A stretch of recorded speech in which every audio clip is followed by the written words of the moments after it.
everyone at this point are really looking for for things to help them relax and stay really calm in that sense. CBD being an element that perhaps they're also doing or like taking in. What's really interesting, and I think, is one of our insights early on and what we're trying to do right now, is that people obviously use CBD products for very specific pain points. The most common are around stress, anxiety, sleep, inflammation, recovery.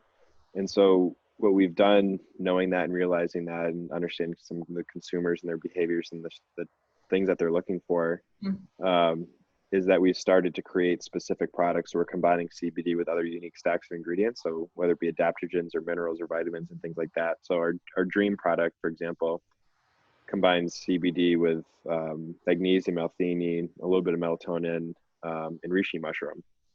And so obviously when someone comes to talk to us, we understand that they're going to come with a very small select group of pain points or issues that they want to solve. And then I would say we're creating products for specific things like that. So it would be, I guess to your question, wouldn't it be so much we're recommending a dosage, or be more recommending specific products? I see. Okay. Got it.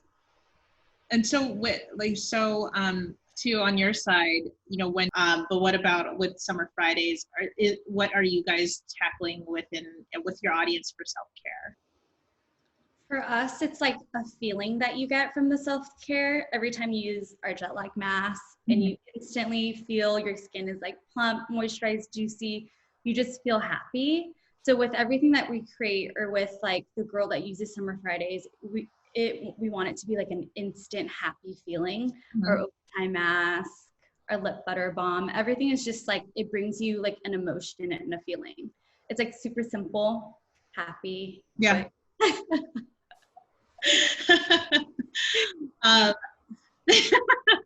And even I guess in the skincare industry in general, there's definitely been a boom, like you said too, with the increase of people wanting to purchase your masks and other products that you guys have. Have you also noticed just an impact in general in the skincare industry, or just like either bad or good in terms of just, yeah? I feel like it's just like skincare, and right now is having a moment. I was in skincare 3 years ago, and like trying to have someone use a cleanser or a mask, I would have to beg them. And they're like, I only want to put mascara on my Instagram, or like, I just wear lipstick. And I'm like, please use this cleanser. So I think now everyone's gearing more of like, how can I just feel beautiful from inside out? Like, what products could I use? Before it was like all about color cosmetics. And I feel like we're moving into like, what cleansers, clean beauty, eye cream, what kind of smoothies am I drinking?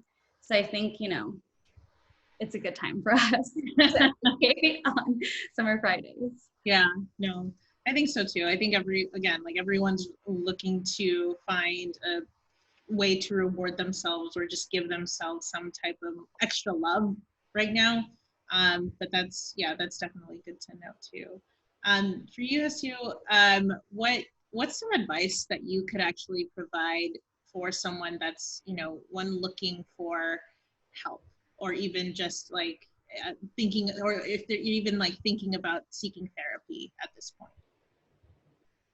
Ooh, that's a broad question. Advice. I mean, first, it's like, I think it's important for people to know that there's never a wrong time to seek out a therapist. I think there's this like common misconception that you only go if you're having panic attacks every day, or you're having suicidal thoughts from morning to night. But that's simply not the case. So I'm sorry, my cat is meowing in the background, but I thought that was a baby. He's definitely my first baby. But I think just reminding yourself that like therapists exist not to solve issues involved with serious mental disorder or severe symptoms. We're here to help people identify some symptoms of behavior that might be impacting their performance at work or at school, or in their relationships with people that are close to them. We're here to help you process this stuff so that you can sleep better, feel better. Your diet may be off because of something that's going on. Also here to help people that are looking to have increased insight about themselves and learn more about themselves.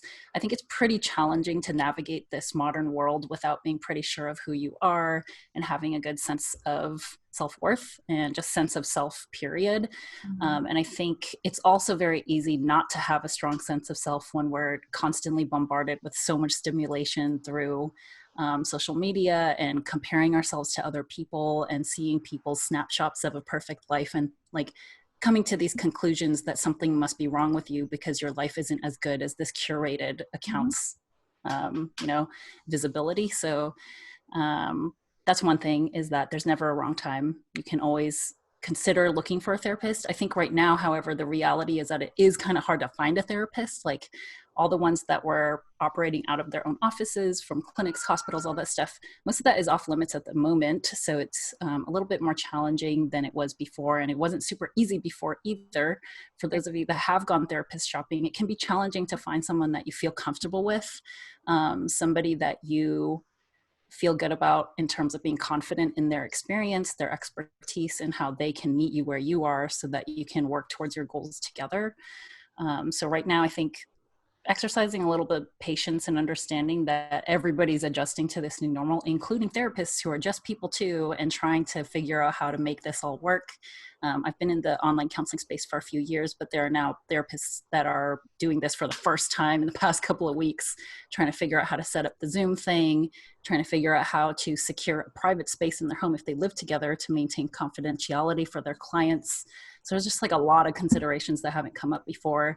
And I don't know about other therapists, but I was not trained in grad school in terms of how to manage the anxiety related to a pandemic for my clients. So it's been a very interesting experience. Just, all of my clients, I would say at least the last 8 weeks, every single session, the underlying topic is COVID-19. Like we can't talk about anything without this thing coming up, because it is impacting everybody in every single area of their lives, like job, family, finances, even just like the way that we eat, the way that we exercise, the way that we experience and navigate this world. It's all been shaken up. So that's been shaking me up because, I'm absorbing this from my clients a lot.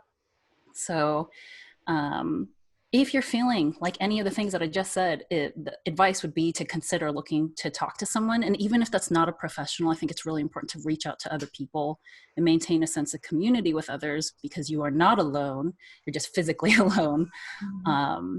If you want to check out online counseling, BetterHelp's not the only platform. So I want to throw that out there too. It's like, you got to figure out what works best for you.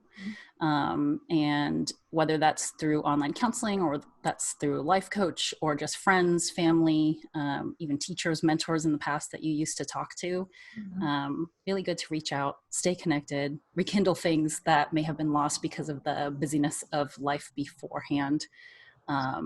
And just being open-minded. I think that's a good piece of advice, is to be open-minded about this search, because you're probably gonna encounter some therapists in your life that you don't like. And on the flip side, therapists are people, right? So sometimes they don't like you, and that can be a little bit apparent. So I think, just like I said, being open-minded, knowing that it's not going to be perfect fit the first time, and not that it's the same thing as dating, but like when I think about when you're trying to date or when you're even looking for friends, it's very hard to find people that mesh with you. Like, right. My general experience with people is like within the first 30 seconds, you can kind of get a sense of whether you're going to like them or not, So same thing with therapy. If you try 1 or 2 or 3 or even 5 and you find that it's not been a good connection, maybe you want to think back to all the times that you've had to find like a good mentor, a good friend, a good partner. Like, it usually wasn't the first one. If it was the first one, great, good for you. But just patience, compassion to yourself, and being gentle to the process. Like, it's no therapist out there is more of an expert on your life than you are. You are the expert of your life, and you're just finding this professional to be a sounding board, and someone to help you process some stuff with a different perspective and frame of reference.